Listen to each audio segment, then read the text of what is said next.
that listens to what you say. Learn more about this exciting radio broadcasting opportunity by calling WNZK Radio at 248-557-3500. This is WNZK, Dearborn Heights, Detroit.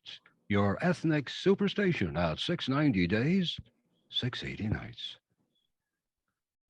The Ray Hanania Show is brought to you by the U.S. Arab Radio Network and sponsored by Arab News Newspaper, the Middle East's leading English language publication, with print and online editions in Saudi Arabia, Dubai, France, Japan, Pakistan, England, and the United States. Listen to live radio every Wednesday at 5 p.m. Eastern in Detroit, Washington, D.C., New York, and Ontario, Canada. Or watch the live broadcast on Facebook.com/Arab News. The Ray Hanania Show is rebroadcast in Chicago at 12 noon on Thursday.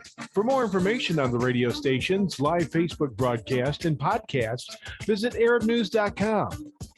And now, here's your host, columnist and U.S. Special Correspondent for Arab News, Ray Hanania.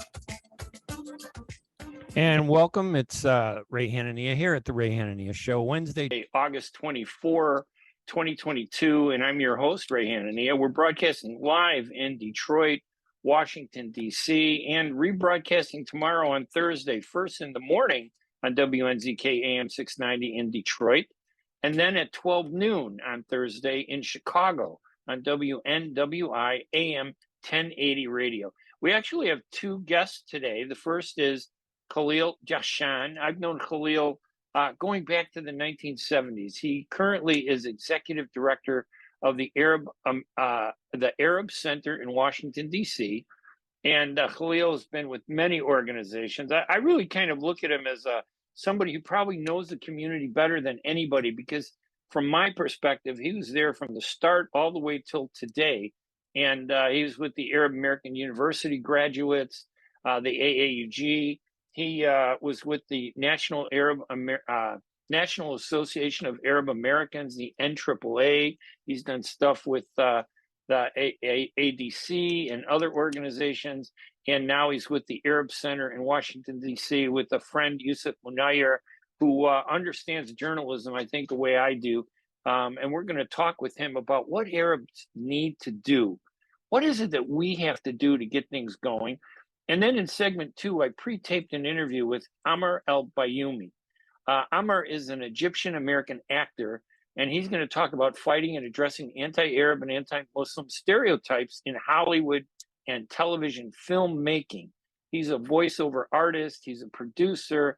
He's a professor. He was a lawyer, an international lawyer based in Washington, D.C., and he's going to share a story about how he had actually booked a flight on that, I think it was American Airlines 77, Flight 77, on September 11th, the night before. He booked the flight. He was going to be traveling out west, and his mother said, you know, you've been working too hard. Don't go to this meeting that you're planning to do. Take a break. So he ended up not going on that flight, and that saved his life. He turned that into a little video short that's going to be available on his website. But first, let's go to our first guest, Khalil Jahshan, Executive Director of the Arab Center in Washington, D.C. The early days of Arab activism, particularly on the political scene. I mean, the community, of course, as we know, has been in this country for more than a century. And in terms of immigration, the early years were totally focused on surviving, on cultural issues, on keeping the Arabic language alive. So we didn't interact politically with our environment, if you will, or with the system, with our new country, until almost like the 60s in a realistic way. And the first attempt we did, of course, was the AAUG in the late 60s, and then other kind of groups began to emerge and to spin off from that. I think the fact that we remained loyal to our identity, we nurtured our identity, we tried to fit in, we've done things right. I mean, I hate to engage in self-flagellation to say everything we've done is wrong. I don't think so. I think we've done a lot of things that paved the way for greater things in the future. This is the way I would put it. It's not Well, perfect. it's kind of, I was going to say it's kind of an evolution, correct? Yeah, It's like yes, of course. growing. It's That's like what politics expanding. is. It's an evolving process. It's not just something, you know, you hit a plateau and that's it. We've made it in this country. No, nobody makes it in this country except on a gradual basis, step by step. And when you look back at, let's say, communities we feel are, let's say, better off than us or more successful than us in terms of their political, social, economic impact, we haven't done bad. I think we've done best probably economically in this country. That's my impression in the 50 plus years I've been here. But politically, it's been slow. But again, we've had some gains and they need to be built on. They need to be used as a foundation for a better future for our community. Yeah, and I remember Ibrahim Abu-Lughad, he reached out to me, I think, right after I got out of the Vietnam War. I wrote a letter that appeared in Time Magazine or Newsweek. It was in both, I think, Newsweek and Time Magazine, criticizing U.S. policy in the Middle East. He read it, he liked it. He reached out to me, and I don't even know how he found me without the internet. They still managed to figure out where I was at. And he said, hey, we want you to be involved. And the one thing he told me was, you know, we don't like to air our dirty laundry. You know, Yes. Arabs, culturally, we don't like to talk about the shortcomings and the problems. And it wasn't until later that I thought, you know, that in itself was a problem, because if you don't identify the problems, you don't correct them and you don't address it. Is that a problem still in our community? And I'm not trying to make you be negative about us, but do we have a tendency to not want to talk about things that are broken or bad or, you know, that are not working? Yeah, I think we go through periods, frankly, as an ethnic community, as a minority group in a larger society. There are some topics that tend to be taboos, and we like to avoid for cultural issues, religious issues, social issues, whatever. But generally speaking, on the contrary, I mean, I find the community not only willing, but sometimes obsessed, dwelling on the negative, which I don't like personally. Yeah. I think to a certain extent, constructive criticism is good for any social, let's say, movement within any community. But when you look at it in a broader sense, we're not this is not unique to us. I mean, look at the Jewish community, for example, with whom we've competed on many levels for years. Dwelling on the negative, they've made a profession out of it. And hiding their dirty laundry, they have also made an art out of that. Yet they have been successful, and you know, especially the joke is, you know, when the camera is on, when the cameras are on, all of a sudden, boom, all is well, and we're all getting along. Right. So this is the nature of ethnic politics in this country. Sometimes it tends to be very competitive internally and very critical, and it has a negative aspect to it. I remember. Yeah, go ahead. I was going to say, I remember also being told, and I can't remember whether it was Ibrahim Abu-Lughad or somebody else, that the Arabs have the best case, but the worst lawyers. And that's kind of mean. And the Israelis have the worst case, but the best lawyers. I've learned to interpret that to mean not the individuals are good or bad, but the communities, the Jewish community far better understands and engages the news media than the Arab American and the Muslim community. As Arabs, we haven't engaged at the same level. And oftentimes the news media is a bigger enemy of ours than even some in the, you know, the communities that we find ourselves disagreeing with. Well, the news What do you media, make of that? Yeah, I agree at a certain extent. And as you know, I've had similar conversations with Brahim, particularly those 2-3 years where we taught together on campus there at Northwestern. And in addition to that, of course, many years we had in common worked with AAUG at the time that was very active, and he was a leading figure and a founding father of that organization, which I directed in the early 80s up in Boston. So we've had that conversation, and frankly, yes, it is one of the factors. Look, the media, from the perspective of an ethnic community, is not just a profession. You know that better.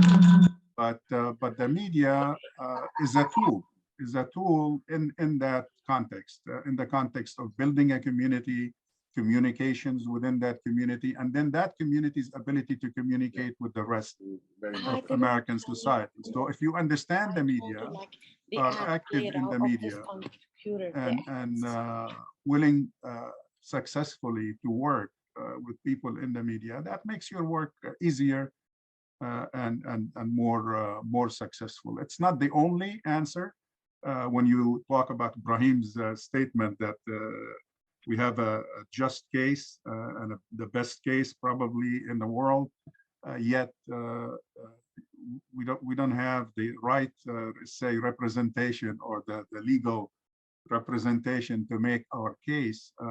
It's a bit more complicated than that. We've had talented people. When I reflect back to the 60s, we've had hundreds and hundreds of people born here, who immigrated here, who presented our case and made a great, did a great job.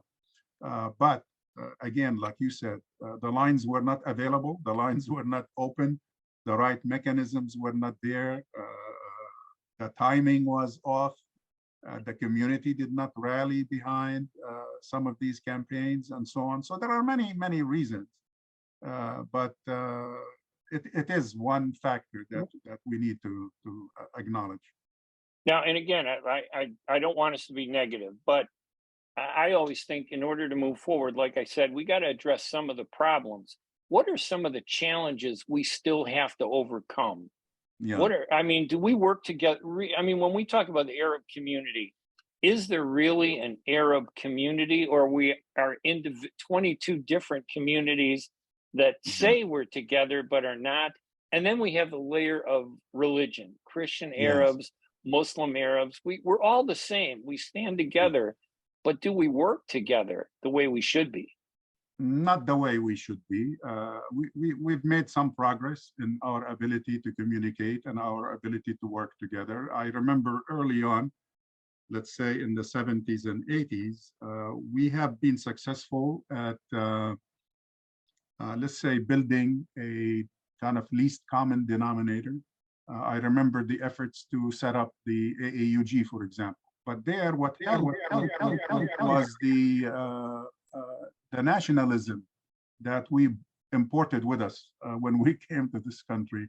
So when you look at leading figures like the Abu Lughads of this world, the Edward Saids of this world, so that there was an element of Arab nationalism that brought together several thousand leading figures in the community at the time that began to really come up with an agenda, a common, that one could call an agenda in the modern sense of the word, that is not necessarily sub-ethnic or religious in background, confessional, that was viewed as negative, of course, in the progressive politics of the 60s and 70s. So it took a while to get there, but I remember the initial difficulty was the fact that there was already an elite in the community, mostly born here, mostly Syrian-Lebanese. And then you got the new emerging elite, mostly educational, small business, that tended to be the new immigrants, if you will, of the 60s and 70s, that tended to be related to the 67 war. So by nature, it was mostly either Palestinian or Palestinian motivated. But even the Lebanese, let's say, newer immigration were different from the Lebanese community born here that came in the 1800s or early 1900s. So a natural process of kind of synchronization had to take place. These communities, back to your question, is there one community or communities? I think there are communities. And these communities have have met each other, have learned to work with each other up to a certain point, where there is one could hey 2022, one could say that there is an Arab American voice. One community, not yet. An Right. emerging community, yes. Is it possible that it's because many of the Arabs that have come here have come as a result of conflict Yes. back home? So they bring the conflict with them, and they're physically in this country, but mentally they're still back home. They're focused on back home. They're not focused on like the early Lebanese that came here in the 19th century. They become very, very Americanized. Probably, would you say the Lebanese probably are the most Americanized out of all of them, or some of the professionals? I would say so. I would say so. The Syrian-Lebanese, because frankly, at the time there was not even that precedes independent Lebanon. World War I, before, during, and after that period. So it was all classified as Syrian-Lebanese. Lebanon was emerging and didn't become independent, of course, till the early 40s. And people began to identify as such. But yes, the first phase of our immigration as Arab Americans tended to be seeking assimilation, acceptance. It was, as you said wisely and correctly, that it was related to conflicts. It was related to famine before. It was related to economic crises in the region. So it was an immigration, several immigration waves that sought to simply adjust, survive, and make it, and become part of this American mixed society, this fattoush. I like to call it a tabbouleh.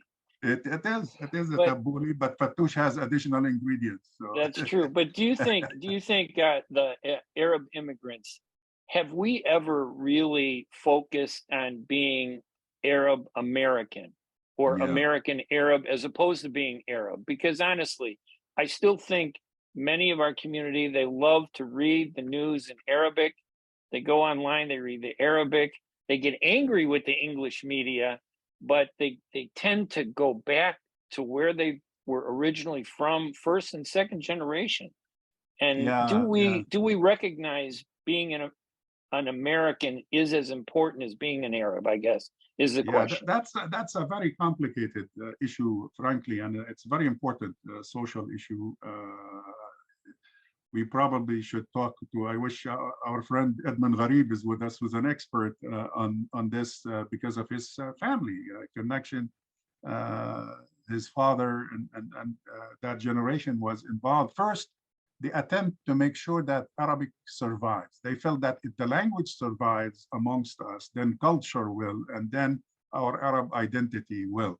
So they started, the early phases of Arab American journalism, yes, it was in Arabic. And not only that, it wasn't American, it was mixed. It was American and it was Arab at the same time. So these two personalities, from Mikhail Noaimi to Khalil Jahshan, were as well known in the Arab world, probably better known than here, except in their own geographic location or communities. So it took a while. Then we had the recent immigration that you and I are part of, and were active in post-67. So that was more heavily biased to the Arabic language. But the earlier millions that existed before that, at least 1.5 million that existed up to the 60s or 70s, were mostly English focused. They didn't understand Arabic. They didn't speak it. They couldn't read it. So they were totally different. The problem we faced was kind of merging the two branches, if you will, merging the two wings of the community together. And we were successful in some aspects, but failed in others. Khalil, if you had a magic wand, we have about maybe 8 minutes. And believe me, I wish we had a 5-hour. I used to do a 5-hour radio show on WLS in Chicago. And I'll tell you, we talked about everything. The Arab community, thankfully to the U.S. Arab Radio Network, Arab News, and Layla Al-Husseini in Detroit, we at least get this hour to talk about politics. But I wanted to ask you, if you had to if you had the magic wand to change things, what would be the three things you'd like to see the Arab American and Arab and Muslim community do better? First and foremost, activism. Frankly, what delayed us and slowed down our progress in this country is our low propensity to be active, to be visible, to be involved in issues that are relevant to us as a community. Why? Because particularly new immigrants, there are two reasons. Those who were born here didn't know the issues, so they waited and waited and waited for the Holy Spirit to strike. And those who came as new immigrants didn't know the system here. So they waited and waited and waited till a generation emerged that knew how to plug into the system. So I would say involvement still, when you look at us, 3 point whatever it is today, 3.7, 3.8 million people of Arab American origin, of Arab origin, we're still not as involved as we should be. So when you compare us, let's say, to a Jewish community, which is about twice our size, and look at the involvement, where you have at least 3 million American Jews involved in organizations that represent their interests, we don't have that. We don't even have 300,000 Arab Americans involved. So the issue is the ratio involvement. Yeah, I was going to say, in other words, the issue is we have activists, but it's a small number. The majority of the community doesn't look, and the majority doesn't see itself as wanting to be activists. They want to kind of merge in the background below the radar screen. Then they don't want to be the focus of it. What would be the next thing you think? The next one would be giving, philanthropy, both kinds. Philanthropy is humanitarian giving. In other words, make sure that nobody in our community is in need. We are a successful community. We're proud of it. When I look at our biggest success as an Arab American community, we're doing well. We've done very, very well. But we have pockets of poverty. We have pockets of need, both in the old immigration and in the new immigration, because frankly, the new immigration is kind of much more complicated than the old one that didn't come here for a specific need. You have all kinds of political, like the Iraqi immigration, the North African immigration now. So we're not familiar with where they are and what their needs are and how complex their life is in America. So that's the other one. And the third one, I would say, I wish the non-confessional tendency is stronger within the community. I have, as a person of faith, I have no problem with people having their own faith, be they Christian, Muslim, Buddhist, whatever they are. But at the same time, not our identity shouldn't be colored by our confession. Our religion shouldn't trump our politics, so to speak. I hate to bring his name, but we'll come up with another word for that. Yeah, that's right. That's right. And so those three, I think, are three elements that were very challenging and continue to be challenging. You're correct. You're correct, I think, about the religious aspect. And again, it's not a criticism of Islam or Christianity or all of our religions, but I think there's a tendency for the media to want to push the Islamic identity, because in the United States, 75% of Muslims are non-Arab. And I think it's a political thing about Arabs that is what is the focus of the problem. The media, I think, this is just my opinion, I don't think they like Arabs as much as they like Pakistani Muslims or Indian or South Asian Muslims. It's not the religion. It's basically a little bit more complicated. It's a mixture, I would say, Ray. I agree with you. You put your finger on an important issue here. The media tends to oversimplify. American media differs from, let's say, my experience with European media or even Middle East media. They don't like to delve into depth. If covering you and your event and your identity is not of added value to me as a journalist or to my journalistic institution, somehow I avoid you. It's just a headache. I don't have the time to research you in depth. So unless you know how to present yourself and present yourself effectively, you drown on the sidelines. So that's one issue. But we haven't worked. I mean, there were so many attempts at working with the media effectively, and I've been involved in quite a few of them, but they tend to be short-lived and of limited value thus far. But I'm very encouraged about the new generation in terms of increased activity. A lot more of our young people are going into journalism. I mean, you were a pioneer in the Chicago days, particularly. There were very few, like you said, you're right, who were involved, and you were one of the first that I knew were involved in journalism. But today I see hundreds and hundreds, because frankly, I do use about 12 of them a year as interns at the center. And I love the talent they bring. I love the commitment they bring, and good writers, committed, learning the issues, very high caliber. And it's very competitive. I mean, we get those 12 out of maybe 300 applicants. So wow. There is a bright young generation that gives me hope for the future. My guest with me is Khalil Jahshan. He's Executive Director of the Arab Center in Washington, D.C. Khalil and I have known each other going back to the 70s.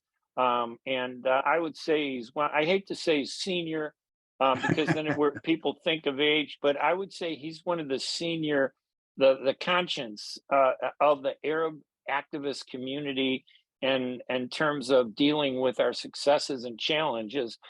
Khalil, it really was a pleasure to have you on the show. And like I said, I wish we could spend, more time talking about this, because I think Arab Americans need to understand these issues better than they do. But is there a website where people can get information about what you're doing at the Arab Center in Washington, D.C.?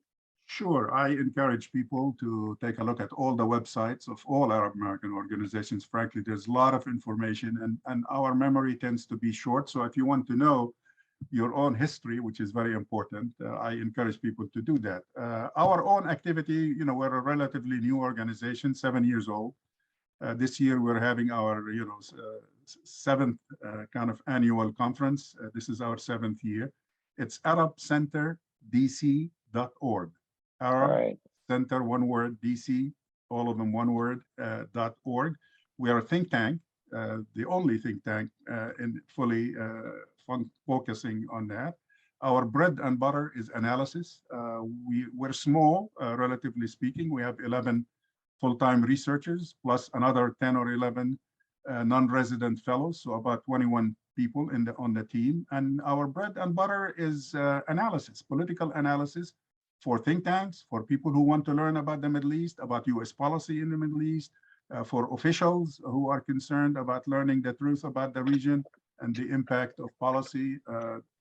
So I invite you. It's not a community organization per se. I mean, it's part of the think tank community, if you will, but we are proud of who we are. We are Arabs and other supportive people among our staff, but we are Arab organizations, and we are part of a family of networks called Arab Centers. And we have colleagues, the headquarters is in Doha, Qatar. We also have an Arab Center in Beirut. We have Arab Center in Tunis. We have an Arab Center in Paris. Great. Khalil Jahshan, Khalil, thank you for joining us so much. Give a shout out to Yusuf Munayyer. He's a great guy. Please tell him I said hello. I look forward to talking to you again. Thank you so much, Khalil, for joining us. Anytime. Greetings to all of you. Thanks, Ray. Appreciate it. You're welcome. And you're listening to the Ray Hanania show here at WNZK AM 690, WDMV 700 in Detroit and Washington, D.C. And we're going to be rebroadcasting Thursday in Chicago. We're going to take a quick break. And when we come back, I have an interview that I did with Amr El-Bayoumi, an Egyptian-American actor, on fighting and addressing anti-Arab and anti-Muslim stereotypes. I'm Ray Hanania. We'll be right back right after these messages. .com, bringing you breaking news from across the Middle East and the latest on Arabs in America. Get inside the latest headlines with expert analysis and insights at ArabNews.com. Join over 5 million Facebook fans and over 10 million monthly readers. ArabNews.com, news that matters to you. لم يتمتع أطفالنا الذين ولدوا قبل الجائحة وأثناءها بهذا العالم الفسيح، ولكنهم الآن وبعد أن تم ترخيص لقاح كوفيد-19 للأطفال بعمر 6 أشهر وما فوق سينطلقون في أفق الرحب. هل يمكنك عمل فقاعات تحت الماء؟ أهلا بكم في المكتبة. حان الآن وقت القصة العائلية. هل تريد أقلام تلوين مع وجبة الأطفال؟ نعم من فضلك، ودفتر الرسومات. لقد تعرف على أصدقاء جدد، لكنني لست خائفة. مع لقاح كوفيد-19 الآمن والفعال والمصرح به الآن لعمر 6 أشهر وأكثر، يستطيع طفلك الاستمتاع بكل ما يقدمه له العالم. لمعرفة المزيد تحدث إلى طبيبك وقم بزيارة michigan.gov/kidscovidvaccine. رسالة من وزارة الصحة والخدمات الإنسانية في ميشيغان.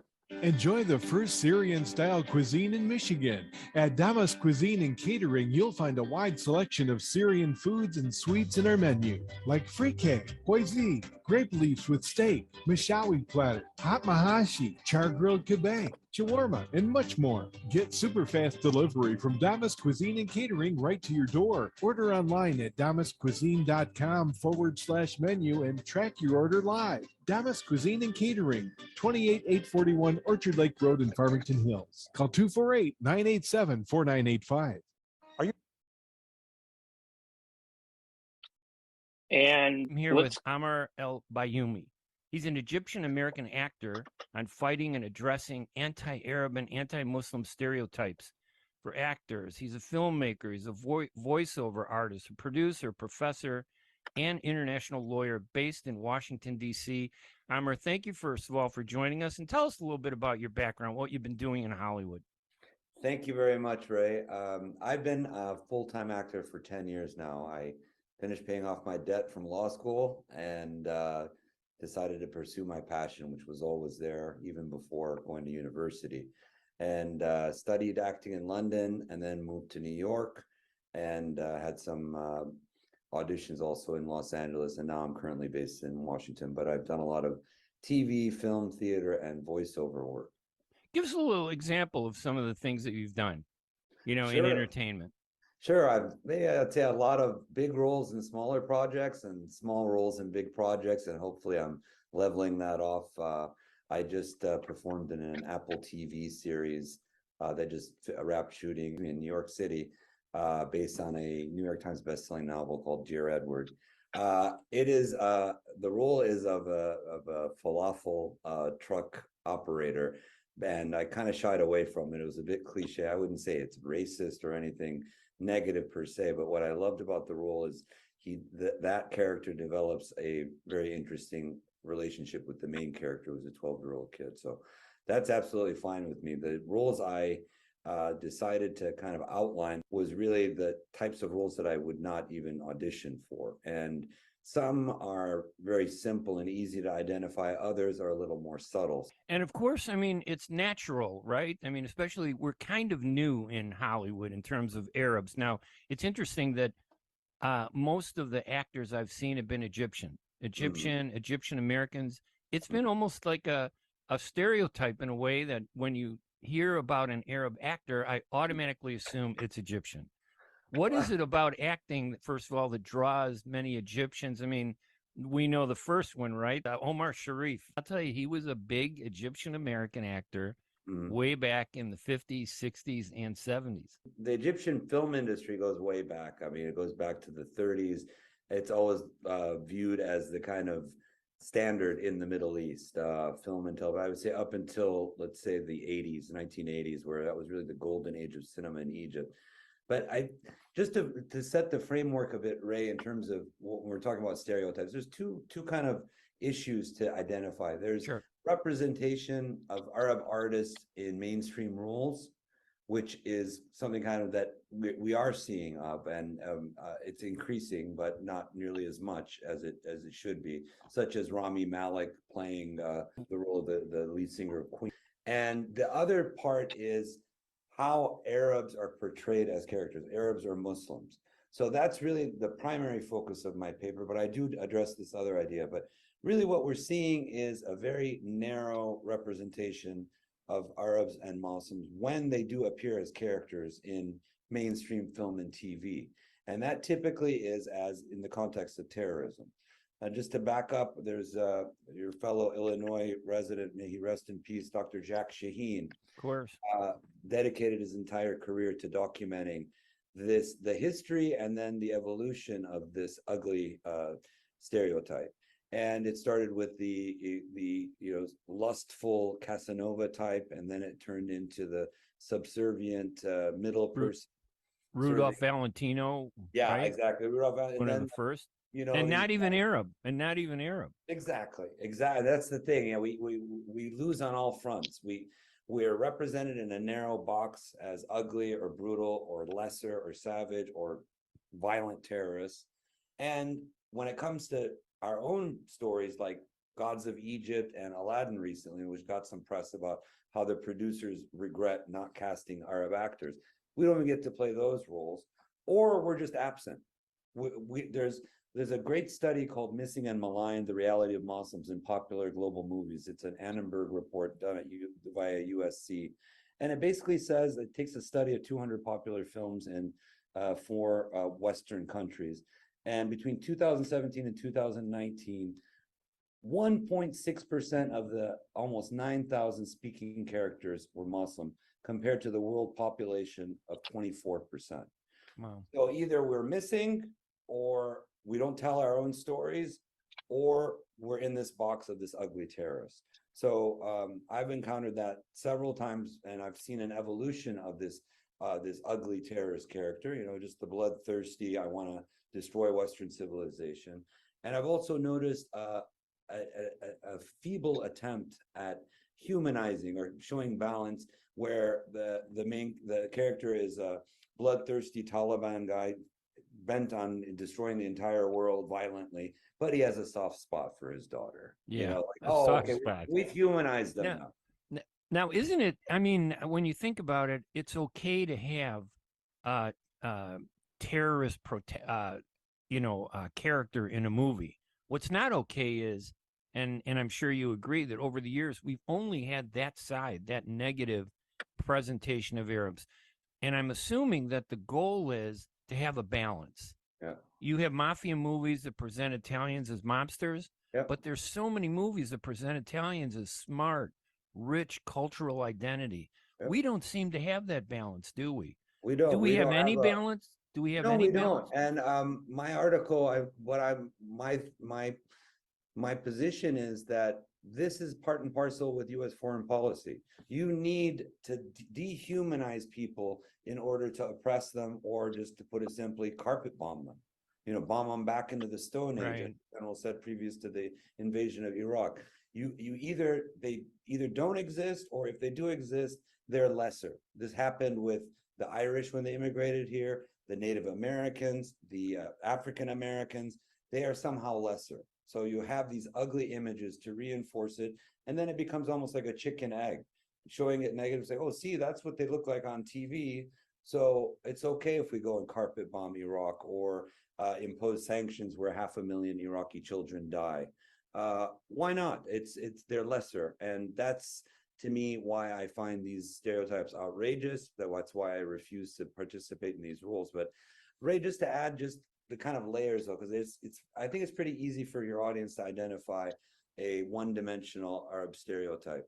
What I've noticed lately is a new trend also, in addition to kind of the soft spot the guy has, he's a family man or she's a family woman, is this pseudo balance, where Professor Evelyn Soltani of USC, formerly at University of Michigan, wrote an excellent book about the post 9/11 attempt to show these fake balances, where you have the bad Arab, the villain, but you have a good Arab who's the FBI agent, Mo Jackson or whatever he may be. So it's balanced. People say, see, they're depicting us in a good light. There's a good guy, and then there's the bad guy. My problem with that fundamentally is the context remains violence and terrorism. Right. And of the 7,000 different kinds of narratives, it still comes back to that context. So I refuse to reinforce in the viewer's mind it's just an inherent Arab or Muslim trait. It's absurd, it's ludicrous. No one people have this kind of trait. It's how it's portrayed and then how people are taught to hate. And another layer which I cover is actually not a stereotype per se. It is taking things out of context. And we've seen this with a lot of pieces, including the Broadway play Oslo and the band's visit. Arabs interacting with Israelis in some contexts that they have to interact, and somehow learning to get along. Oh, you have eyelashes? I have eyelashes. You drink milk? Oh, my daughter drinks milk. And all of a sudden, can't we just get along? But the fundamental problem with that, again, it's just cheating the Arab and Muslim narrative, is we are eliminating the elephant in the room, the occupation, the apartheid state in Palestine that is a part of the Zionist occupation force. So again, you can do it different ways. You can just misrepresent, you can non-represent, or you can completely decontextualize where, well, what's the problem here? You know, oh, you're living under military occupation and your human rights are being violated on a daily basis. We're not going to talk about that. Then we'll show us as equals. And I know a lot of Arabs and Muslims who saw those pieces and said, well, there's a grouchy Arab guy, there's a funny one, there's a shy one. They're humanizing us. Yes, they are humanizing us in a certain context that avoids any discussion of our fundamental human rights. Of course, I grew up watching hundreds of movies about the Middle East and Arabs, and every terrorist looked like one of my. I'd go to the dinner table and I'd look around, see my dad, my uncles. I go, "Wow, you guys all look like the terrorists I just saw in the movies, the James Bond movies, all these other movies." And I'd think, "But that's terrible." And I agree with you. I can imagine the impact that message has on everyday Americans whose only contact and understanding of Arabs comes through books or Hollywood movies. Absolutely. And then when it comes time to invade Libya, Iraq, Yemen, Afghanistan, it's, oh, that makes sense. They're all a bunch of terrorists anyway. And yeah, it's heartbreaking, Ray. And for children to be raised on this. I remember watching Bugs Bunny, the Hassan Chop character. It's vulgar, it's shameful, and being taunted at school and being called, say Hassan Chop or sand N-word, and we're gonna go bomb Iran, and they sing it like the Beach Boys. It's sad. It's not inherent. It's taught to people, and it is deliberate because it does go hand in hand with our policy. So a lot of arguments about, well, stereotypes are all gone. The Jewish Shylock or the Irish drunk or the African American pimp or the etc. or the bloodthirsty. That's all gone. Everything's fine now. It is not gone. It is pervasive. And the number of rules that I've gotten that I document in my paper and my article, straight up terrorist rules. And like I said, just with those little twists that are meaningless. It's just window dressing. And it's not okay, as you point out, to have a negative stereotype and then one film where there's a positive stereotype only in the context of the negative theme. Exactly. That's not okay. It's not. It's not about an Egyptian squash player and then you have a bad guy. I mean, and all the other, and especially coming from Egypt, just the thousands of year history we have. There's so much. So then the question becomes, well, what are you going to do about it? I am going to go out and expose them, write papers and saying, here's what you're seeing, and don't get duped by this. Oh, you've got some good Arab characters in the band's visit and they're getting along with Israeli characters, but nobody's mentioning the occupation. So there's always attacks, and it's very unfortunate. The other one is just rewriting history, which I gave the example of in my paper, which is, we go in and invade Iraq after installing Saddam Hussein through the CIA, supporting his regime, doubling aid to him after he gasses the Kurds. And then this whole hoax of weapons of mass destruction, where Colin Powell is sitting on the seat of the Security Council and saying dry anthrax. And then we go in and carpet bomb a country to the Stone Age, as the quote was. And suddenly this guy's a bad guy. We go and invade, carpet bomb them, starve their children, which was justified by Madeleine Albright on 60 Minutes, which is just appalling. You do not have any public official in this country saying a statement that outrageous for any other people, if it's Arab or non-Arab or non-Muslim, there would be riots in the street. 500,000 dead Iraqi children. I mean, absurd, and yet it's said and it's accepted. Yeah, it's terrible. Isn't it? Let me play the devil's advocate just a little bit. Sure. Isn't also it partly our responsibility as Arab Americans to do something about it? And I know that as an Egyptian American, you come from a history where movies are embraced in Egypt. They're recognized for the power and the voice. I remember growing up that it was a movie called Exodus that defined the Palestinians as the bad people and the Israelis and the Jewish immigrants as the good people. So right away, I recognize that movies have a powerful influence as strong as the news media. Sometimes we only talk about the news media and complain about Hollywood, but are we doing enough to get people into acting and to pressure the industry to hire our people to make movies, as you point out, that I think is great? This idea that maybe there is a bad guy who's not Arab and the good guy happens to be an Arab. Yep. And that Arabness has nothing to do with the context. We're as good as everybody else, right? We are, and it's sad to have to say that, just from the get-go, Ray. I mean, we're equal, and we love our fellow men and women, and we treat each other with respect. That's just an ideal. That's not only that, it's an international law of human rights, just basic human dignity. And yet it still goes on. And what to do about it? Yes, expose it. There are several organizations that monitor these things. The American Arab Anti-Discrimination Committee has a database where you can enter.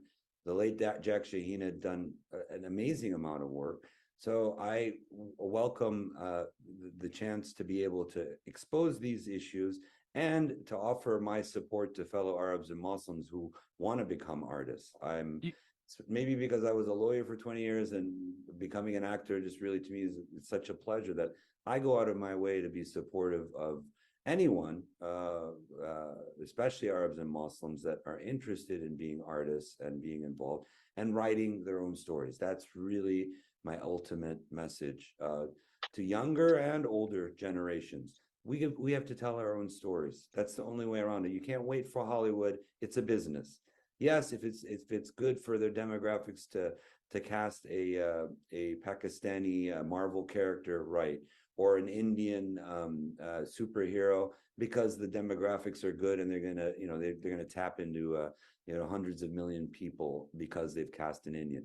So I'm not being cynical. It's just a fact. And as long as our foreign policy is aggressive towards Arab and Muslim countries, this will go hand in hand to it. It's essential to have these two things working together.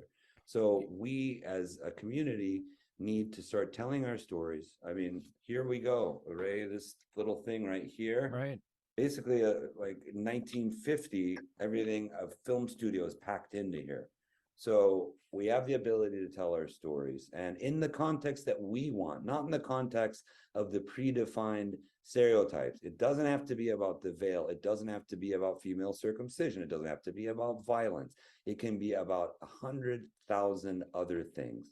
And that's where the creativity comes, and that uniqueness of our story and of our culture. For crying out loud, look at the Arab world, just the different faces. If you look at a mosaic of blonde, blue-eyed, and dark-skinned, and the different religions and the different geographical terrain and locations and history and food, it's unlimited.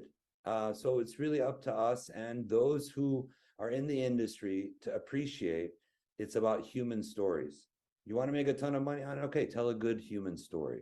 Yeah, I mean, it was a choice I made many years ago when I was in college after serving during the Vietnam War.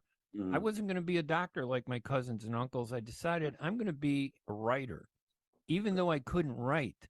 Yeah. I had to force myself, and I succeeded in it. But it's so important, as you point out, that we have to tell our own stories. Yeah. And I understand you have a story that is on your website. Tell us about that. I have a short animation film that I made last year about my near miss during 9/11. It's called Close Call. It's in a few prominent film festivals now.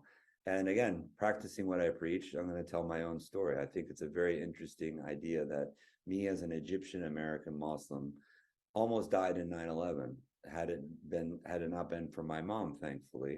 I had been working as a lawyer, completely burnt out, and was going to fly to visit a friend in LA.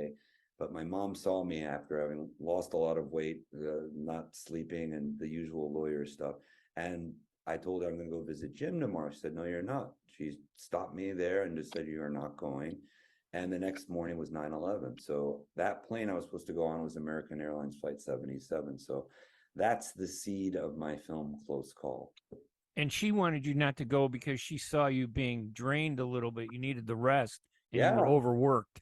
Overworked, and I had lost 40 pounds. I mean, wow. Yeah, so I didn't look good. I looked pale, and my friend knew how to push my buttons and say it's going to be a fun party. You got to come, and I was sleep deprived for months. So, had they booked you? Had they booked you on? Were you booked on? I was booked. I was booked, and wow. I canceled the night before, and that's an example of just telling our story. It's like it's especially. What struck me in visiting the 9/11 memorial when you enter, I thought it was going to be kind of U.S. patriotism and all that. I thought it told a very different story. It told a very human story, and you're really struck by the entrance is the flags of the countries of all the victims. It looked like the UN, and then you look at the photos of all the victims in the victims gallery at the thing. It just proves the point. We are all part of a community, Arab or Muslim terrorist. Well, here's an Arab and Muslim guy that almost was a victim of it. Luckily for his mom kind of jumping in and intervening. But that's what's compelling to me about that story. It's really up to us that are those who are marginalized to unify forces, even if it's at the level of labor unions. And it's not just, unfortunately, Ray, things have become so compartmentalized where you've got people on social media kind of in their little echo chambers and connecting the dots as to how oppression works. And that's really what was a great learning experience for me writing this paper, is the history of disenfranchising or marginalizing people. It goes way back. Read People's History of the United States by Howard Zinn, or I highly recommend the book called Caste by Isabel Wilkerson, which takes a look at the marginalization of the Jews by the Nazi regime. Of course, African American and during Jim Crow and slavery is the primary focus. And then finally, the actual caste system in India. And it's remarkable to see how it works and to understand it. And then you add this mechanism, this kind of driving engine, which is stereotypes and film and propaganda, and being keenly aware of it and knowing the context. It's not just some savage looking character. There's other ways of doing it. And the other example I was giving is of kind of rewriting history with this film, The Devil's Double, that I was asked to audition for. Like I said, the whole history of our support of Iraq and all that. No mention of that in the film. It's just, these are bad guys, Saddam and his sons, and they're out causing chaos. And then the US soldiers come rushing in and spray them with machine gun fire. And then the square of Baghdad is flooded with Iraqis waving American flags, chanting USA, USA. So they're not really telling a story. They're pandering to what they believe the public believes is the story. They're giving them what they think is there rather than telling the reality of what really happened. Yeah, that's what they got fed when they saw CNN covering it. And, I just, what I find very telling, I'm against any use of force. I denounce any violation of international law by any government or regime in any context. You cannot sit and pick these issues like it's a salad bar, like, oh, I don't like that, but I like that. It just, you have no credibility. But what always struck me is how I was watching when I was in law school, the bombing of Iraq at night. And it was like the narrator was covering a fireworks show. And yet when you see the bombing of Ukrainians by Russian forces, it's tragic. It's all tragic, everybody. And that's the double standard. And that, when you start thinking about why do they have these stereotypes, that's really the focus of my paper, is why, not what are they. I think everybody can figure out what it is. You're just trying to demean and dehumanize and belittle people through distortion, but why? And then that's when you get into the context of these massive invasions. And again, not a perfect example of a stereotype per se, but this film, the play and the film, The Kite Runner, I was asked to audition for the new Broadway show, and I really had mixed feelings because it's a nice story, but I just found it very curious that after 20 years of occupation by our U.S. forces, with my taxpayer dollars and yours, that we decided to put up on stage a play about the brutality of the Russian invaders and the Taliban. After 20 years of occupying this country and really feeding the military-industrial complex with trillions of dollars and tens of thousands of lives lost and nothing being done, it's this democratization and everything. Did you decide? Did I you did decide not to take it? I didn't. I had mixed feelings, to be honest. It's like, okay, in a vacuum, it's a nice story and everything. I'm not saying I would have gotten the part or anything. I was asked to audition for it. I just thought that was more of a gray zone choice for me where, I'm an actor. I want to work, of course, but it just pained me that that's the focus now. It's almost like the shell game of, okay, look over here, everybody. Forget about what we did for 20 years where we could have funded education and healthcare programs for those in need in this country, people of all races and ethnic backgrounds and religions. Instead, no, the military-industrial complex grows and grows. Well, we're still subject to an industry that requires a lot of money.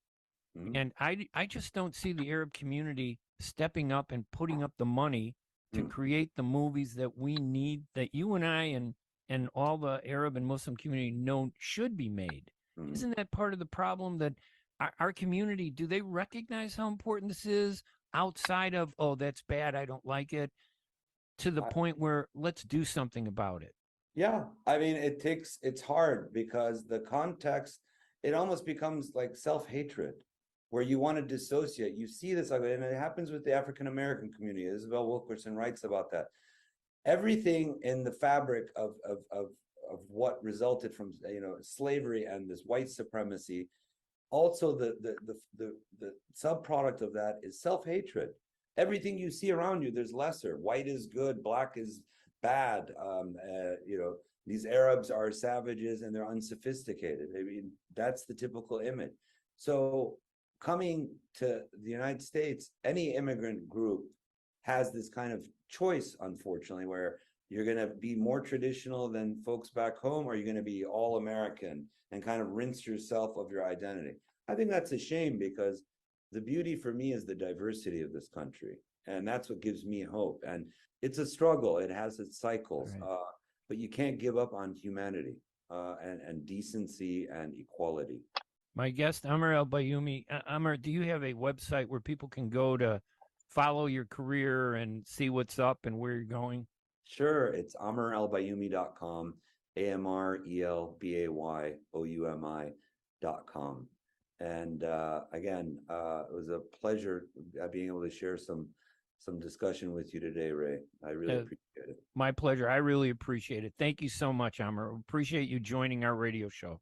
All right, everybody. I want to say thank you. We will see you next week. Thanks for listening to our show. I'm Ray Hanania.